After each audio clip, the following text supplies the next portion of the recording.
Akkam jirtan ilmaan Booranaa Bareentuu hundi keessan fayyaa keessanii nagaa jirtu akkam fayyaadha anis nagaadha. Har'aan tana barnoota kutaa shanaffaa isaa qabadhee dhiyaadheera. Innis maalidha? Waa'ee miiseejii nama dubbisuuf yaadu yookiin maybe icciitii nama fa'aa ilaaluu haadha manaa keessa ta'e yookiin girlfriendii boyfriend waan akkas ilaaluu barbaadde jechuudha. Bakka at least daayivartii godhu jechuudha.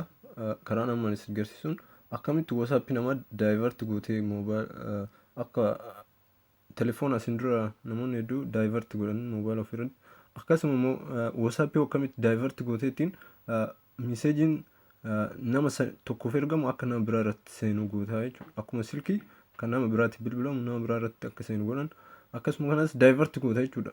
WhatsApp haadha manaa kee ofirratti yookiin daayivart godhu atis haati manaas abbaa manaa isaa daayivart godhu yookiin girlfriendiin kee ka boyfriend fi daayivart godhu jechuudha. Akkasuma akkuma telefoonaa daayivart goota jechuudha. Kanaaf karaa hedduu baay'ee miiseejii kamiyyuu ilaaluu dandeessu yookiin piroosesii moobaayila tokkollee osoo hin barbaanne ilaaluu dandeessu isin qopheessu baay'ee ulfaataadha. Isinillee hin galuu maybe yoo danda'ame yeroo biraa isin qopheessa. Har'ammii karaa salphaa WhatsApp ittiin daayivart godhuu dandeenyu kana ilaallu. Kanaaf kana ilaaluu fi tokkoffaa akkuma beekamu Google keenya deemnaa jechuudha. Google kana moobaayila kamiin deemnaa? Moobaayila haadha manaa keenyaati. Ani fakkeenyaaf moobaayila haadha manaa kootii irratti WhatsApp ishee yoo irratti daayivart godhuu barbaade moobaayila ishee fuudhaa jechuudha. Kan amma harkaa qabu kun moobaayila isheeti. Moobaayila ishee fuudhaa kaameraan moobaayila ishee fuudhaa erga moobaayila ishee fuudhee dursee jechuudha. Moobaayila ishee osoo hin fuune dura kiyya irratti maal godhaa? Kun moobaayila inni amma harkaa qabu kun moobaayila kiyya jechuudha. Kun moobaayila kiyya yoo ta'e fakkeenyaaf moobaayila kiyya irratti dursee Google dhaqaa jechuudha.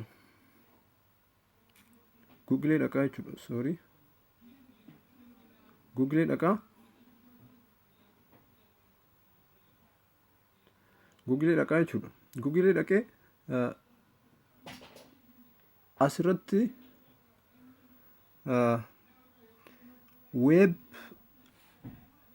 web dot jedheet barreessaa jechuudha.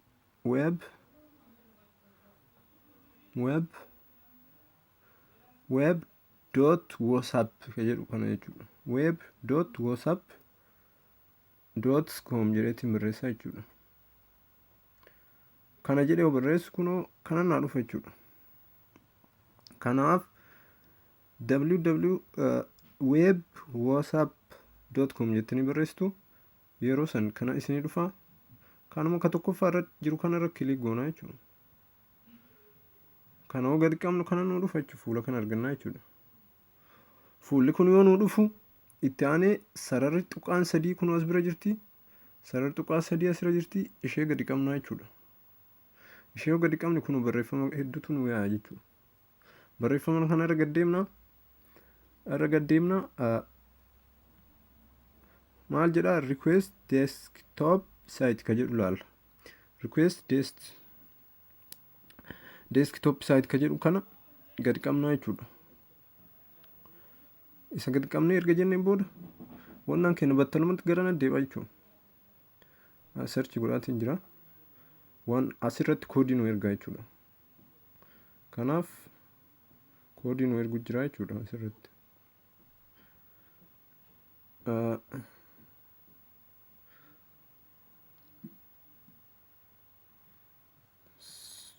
Neetworkiin dadhabaa.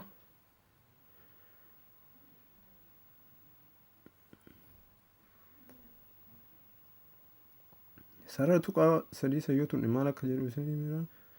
request desktop site ka jedhu irra click yoo goote kun waan kana argattaa jechuudha.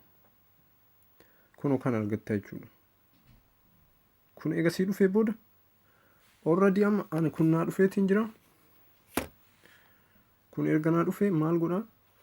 Qaxxitaa WhatsApp ishee banaa jechuudha. Kun kan amma hojjedhe kun moobaayila koo irratti. Amma moobaayila ishee bira deemaa jechuudha. Moobaayila ishee bira erga deemee WhatsApp ishee banaa jechuudha. WhatsApp ishee banee asirratti koppii godhamu wanni ishee. Kanaaf WhatsApp ishee banee WhatsApp ishee baneetiin jira. Kana eega WhatsApp ishee banee bakka kana gattuqaa jechuudha. Kana gattuqa. Kana oo gattuqu WhatsApp web ka jedhu kana click godhaa jechuudha. Kunoo kanan naa dhufaa jechuudha. Kanaaf asirra godhee koppii itti godha jechuudha. Already koppii ta'ee jira jechuudha. Kanaaf mee amma ani moobaayila isheen yoo namaan chat gootu jechuudha. Mee isheen namaan chat godhaa jirti jennu.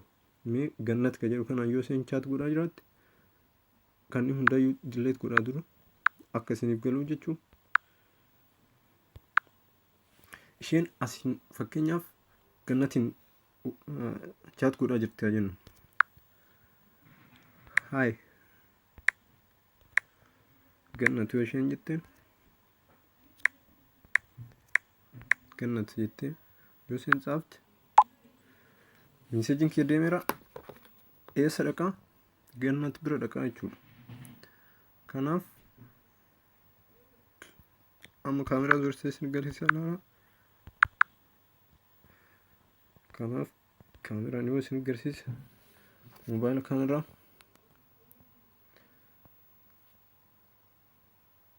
moobaayila koo irra jechuudha. Kunooti Hi Gannat ka jedhu kunoo dhufee jira jechuudha. Moobaayila koo irra Hi Gannat ka jedhu dhufee jira jechuudha. Kunoo ilaaluu dandeessu Hi Gannat ka jedhu dhufee jira jechuudha.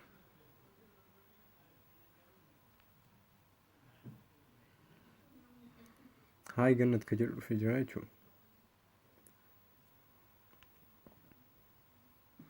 Kanaaf Hi Gannat ka jedhu dhufeetiin jira. Akkuma isin mul'atu kana fakkeenyaaf ammas nama biraa yoo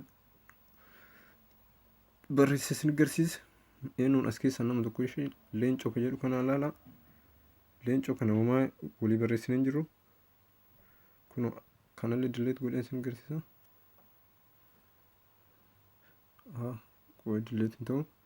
Kunoo Nagaa Fayyaadha ati akkam ka jedhu jira. Kunis ka isheen duraan barreessiteef jechuudha. Ka isheen duraan barreessiteef jechuudha.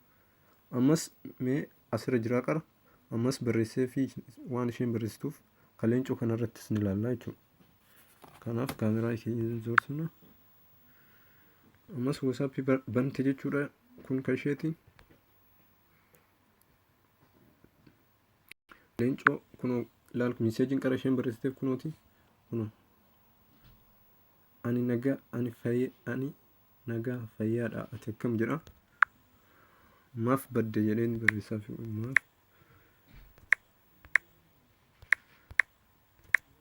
badde jedhee barreessaa.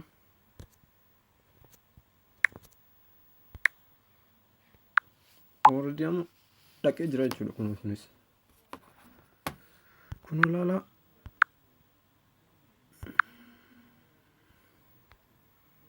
Sorry.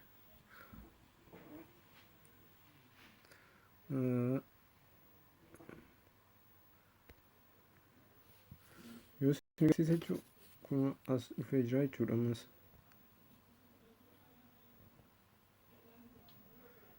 Kunoo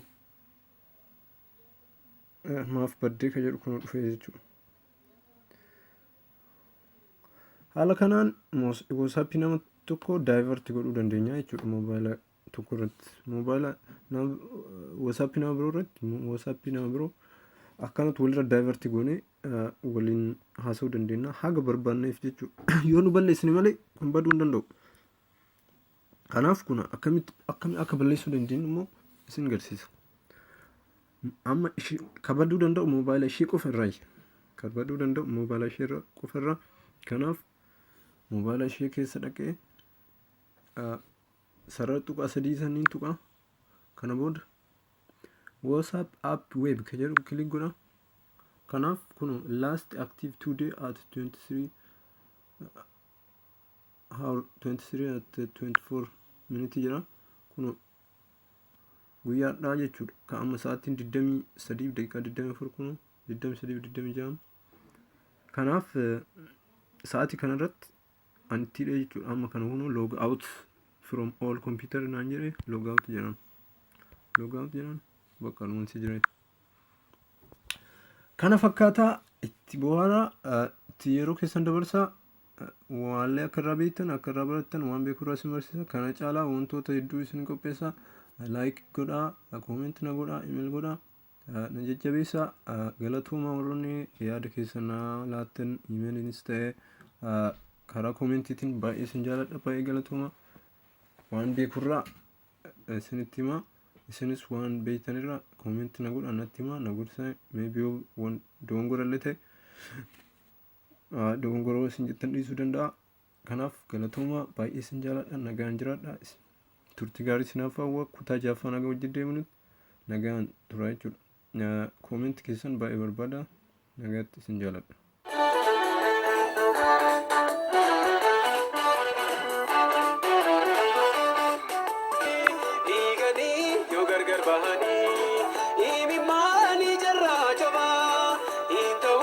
Garaan nama sobaa, dhiisi lakkii